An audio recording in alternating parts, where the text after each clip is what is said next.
النهاردة هعمل معاكم مكرونة بشاميل اتطلبت مني زي ما انتوا شايفين، طرية وحلوة. هنبتدي بسلق المكرونة.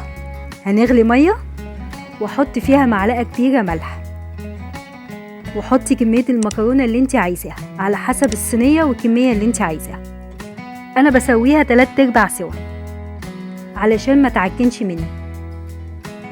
كده خلاص المكرونة اتسلقت.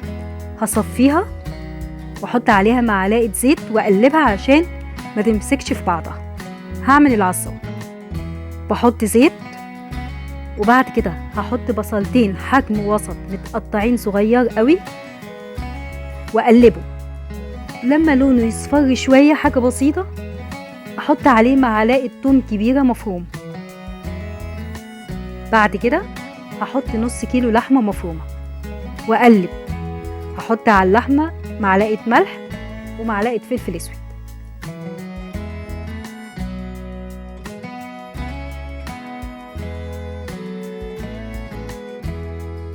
واقلب لحد ما لون اللحمه يتغير. انا بحب احط عليها كوبايه طماطم معصوره او معلقتين صلصه، بيخلوا طعمها حلو قوي. اهدي النار عليها واغطيها واسيبها تستوي على نار هاديه. كده استوت. شوفوا شكلها بقى لونها حلو ازاي.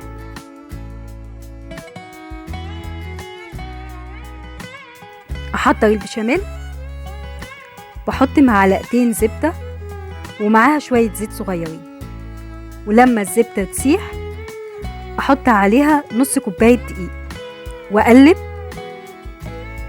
ولما لون الدقيق يتغير شوية انزل عليه بكيلو لبن حبة حبة واقلب. كل شوية احط شوية لبن واقلب، احط شوية لبن واقلب بمضرب السلك، وهدي النار عليه وانا بقلب علشان الدقيق يتفك مني لحد ما اوصل للسمك ده. اسيبها تغلي شوية واحط عليه ملح فلفل. ممكن تحطي اي نوع من انواع الجبن، موتزاريلا شيدر، ممكن تحطي عليه معلقة قشطة. كل ده انت بتعمل البشاميل بتاعك.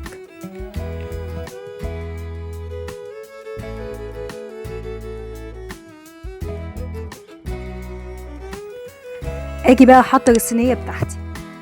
احط في الصينيه شويه بشاميل وافرده في الصينيه كويس. اقسم المكرونه نصين. طبعا بحيق المكرونه بتاعتي بشويه ملح وفلفل اسود. احط في الصينيه نص المكرونه وافردها، وبعد كده احط العصاج، وبعد كده احط عليها النص التاني من المكرونه، وبعد كده انزل بالبشاميل. بعد كده احط البشاميل واغطيها كلها. ارش عليها بقسماط مطحون.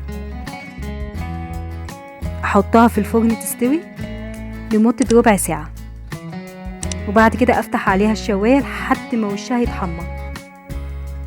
وبألف هنا وشفا.